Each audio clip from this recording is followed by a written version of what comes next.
Why not? I think I'm streaming. I think I'm streaming. Am I? All right. Yeah, I don't even know if this is working, to be honest with you. But I'm just gonna talk like it's happening. It's happening. What's up, guys? Give me 1 second because I need to just check. Yeah, I am live. Okay, sweet. Um, I'll do what I can to just walk through this and save it for later. But my name is Matt, and I am one of the admins for Memes for Jesus. And I wanted to just do a quick type of like response to the video that he just put out called Satan Loves Christian Memes, meaning Christian memes are evil. Yeah, so let's get into it right off the bat. It's a 6-minute video. I'm going to try and like jump around a little bit and just cover it real quick and then I'll post this, but whatever. Christian memes are not Christ-like. Okay. And some of the Christian memes that you may be looking at, watching, they may be killing your Christian faith. Oh, okay. All right. So right off the bat, coming in hot.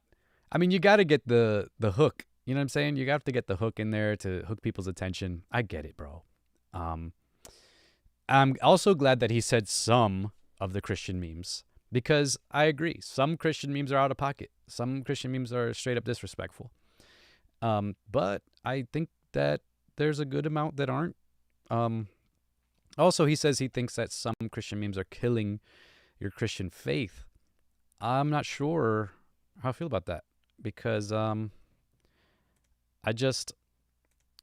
here's the thing. I believe that Jesus Christ is the author and the finisher of our faith. So, if he's the author and finisher of our faith, how is a Christian meme going to finish our faith or kill our faith? And I know what he means to say. He probably means to say that basically a Christian meme that has a wrong message can in fact influence your decision making poorly and affect your growth. I get that. That's probably what he means to say. But when you say statements like Christian memes aren't Christ-like, some of the Christian memes are killing your faith. That's a big statement, dude. You know, one of the things I feel that's not good in the church are blanket and generalized statements because they polarize conversation. This statement does not open the gateway to conversation about Christian memes. All it does is polarize and create us versus them, or my way is superior, which is actually one of the critiques of humor, is the superiority theory, which I believe Aristotle and them were saying, and which why they condemned humor was because it says, well, I'm more superior than you, and that's why this is funny because I'm laughing at you and I'm mocking you, which is essentially his argument. It boils down to, my conviction of that Christian memes are evil because this, and this is superior to the people who have the conviction that Christian memes are not evil. So it is a bit ironic, to say the least. But let's continue. And there's nothing funny about Christianity, period. Wait a minute, bro. Have you ever been in a church where the pastor says something he doesn't mean and it means something else and everybody is uncomfortable? That is funny to me, bro. I'm sorry. Maybe my Christianity isn't your Christianity because I have been laughing this whole time. And, there's scriptures that make me laugh. Like when God said, I'm going to send you so much meat, it's going to come out of your nose. That is funny, bro. That is hilarious to me. So nothing funny about Christianity? That sounds boring to me. But let me just say this too. Christians have generally been skeptical of humor for a very, very long time. So, Alex, the majority of Christians, I believe, would side with Alex's take that humor or laughter even is not a good thing. Ancient philosophers condemned laughter. They said it was something that only like slaves should do, people who are miserable. But yeah, we won't go there. But yeah, let me just keep going here. This isn't about, Alex, you can't take a joke. Is it? Did somebody make a meme about you, Alex? somebody share me with you. Get you a little triggered. Really? Are we telling the truth here? I mean, just checking. That's not what I'm talking about. Okay. Sense of humor is a God-given gift. Okay. Laughter is a gift. Yes. Proverbs 17, laughter is good medicine. Come on now. There's a difference between flippancy and humor. And I'm going to tell you Okay. Now we're getting somewhere. 5 stories. One of them's not from the Bible, and the other 4. Okay. I remember watching this video. The first story is about his son hurting himself or something like that, and he laughed. And his son was offended, and he was like, his son was like, that wasn't supposed to be a joke. And, poor little boy, he probably hurt himself, and his dad was laughing. He probably did something that looked funny. And his dad laughed, and it hurt him. And, it hurt his son's feelings, which humor can do that. If you do a video that offends someone, or you do a meme that offends somebody, then, they're going to be hurt.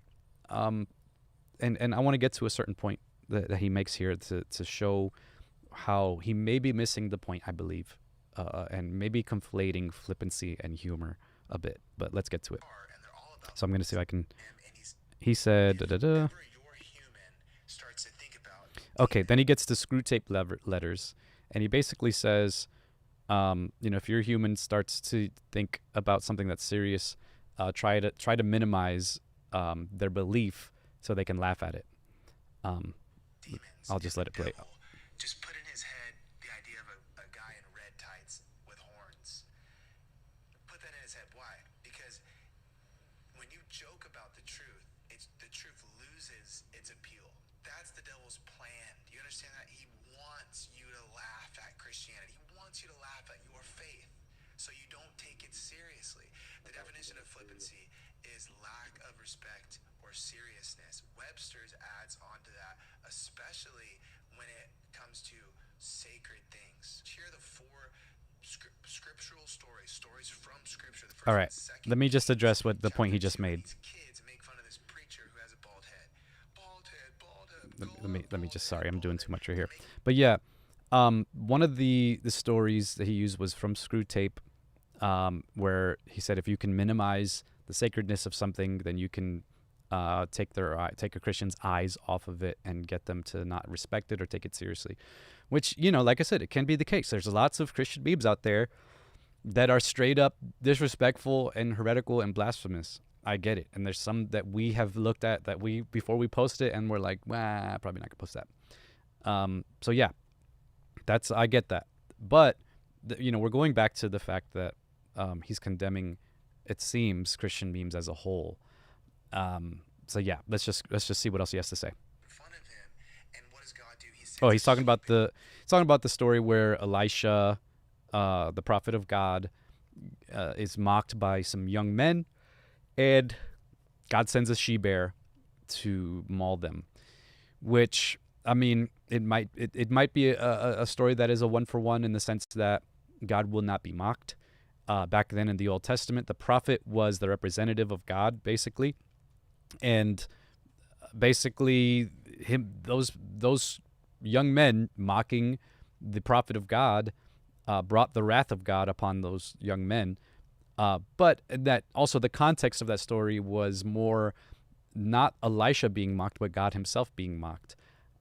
This was a battle between Baal and God because of that context and the environmental factor that was there at the time. Elisha was going into a place where Baal was being worshipped, and when they said "Go up, Baldy," they're saying, "Go up like the guy who before you did, Elijah, who was carried away in a chariot. Go up the same way. Get out of here," is basically what they're saying. So maybe the Baldy just broke the camel. It was the straw that broke the camel's back, and God just was like, "Bears, handled him. Take care. You're not about to flame a boy like that." But I agree. God should not be mocked, and God should not be the brunt of the joke. And I believe that that's what we try and do in Memes for Jesus. Some people don't feel like that, and I get it. We try our best. So here we go. To maul the kids. To maul means to rip apart. Why did God rip apart these kids? That's a little violent, God, don't you think? No, Yeah. He was saying preaching is All kind right, of I'll another just skip example ahead. of speaking of killing people, Ananias and Sapphira. Okay, so this is the example that I wanted to address because he's saying Ananias and Sapphira, God killed them because they were being flippant about um, the way that they worshipped or God. They didn't take him seriously. Um, it can be a way to interpret that passage, but the real reason of the passage, the real reason they were slain as slain dead, was because they lied to the apostle. They lied to God. They told a mistruth. Whereas that's a completely different category than flippancy and the purpose of memes being humor. I think it's a big stretch there, to be honest. So I'll skip ahead, and then he talks about that when you exaggerate the truth, you make light of it. Let me see what else he says here. They sold their possessions, but did they give all of it? No, they exaggerated that part. In Matthew chapter 4, Jesus is there. He says, Jesus has been fasting for 40 days, 40 nights. He says, you're the... Okay, so basically the rest of the video I remember here.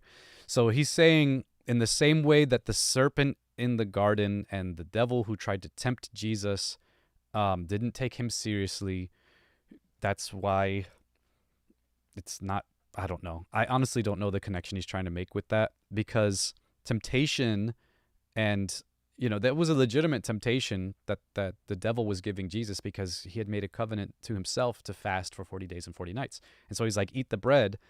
And, Jesus said, get out of here, because I'm not going to break that covenant. It wasn't because he was making light of Jesus. The devil was making light of Jesus. He was tempting Jesus. It was because, he wanted Jesus to break that covenant with himself. He was tempting Christ. And I mean, on my belief system, I believe that's something that the devil was, in a sense, ordered to do, to test the Son of God as a human, and his humanity. Because otherwise it wouldn't, that was the fulfillment of the prophecy that he basically, suffered as we suffer. So that's I don't know, it's a strange stretch and a strange connection to me. The other one, he's like, the serpent was cunning and took light God's ordinances. I don't know how that really, it kind of makes intelligence something that is evil, in a sense, the way his argument is formulated. The Bible actually says we should be gentle as doves and shrewd as serpents. So if anything, the Bible says Christians need to be cunning and shrewd and intelligent, not the other way around, not so that we're not intelligent. And honestly, like I said, a lot of the Christians through the ages have taken humor and wit to be something that is inherently evil.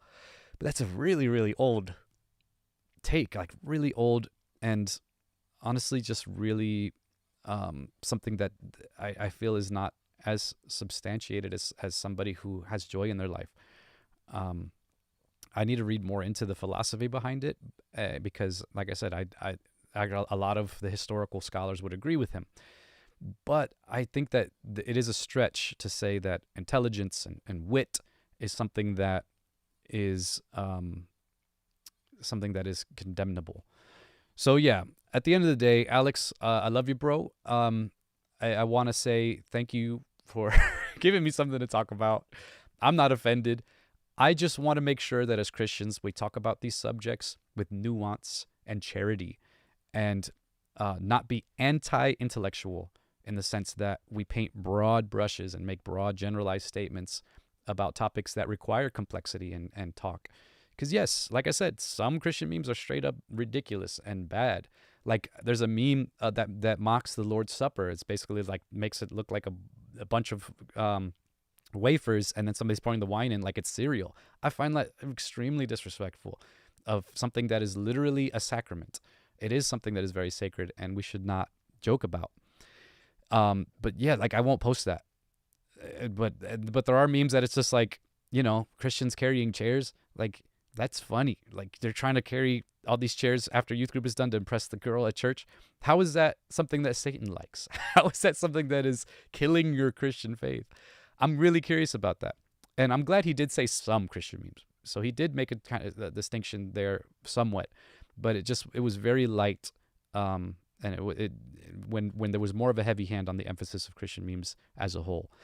But yeah, that's my take. That's my response. Like I said, I love you, Alex. Hope we can talk. It'd be great getting to know you and maybe just talk about this in a fun way. I mean, I hope you like fun. Who knows? But anyways, God bless you guys.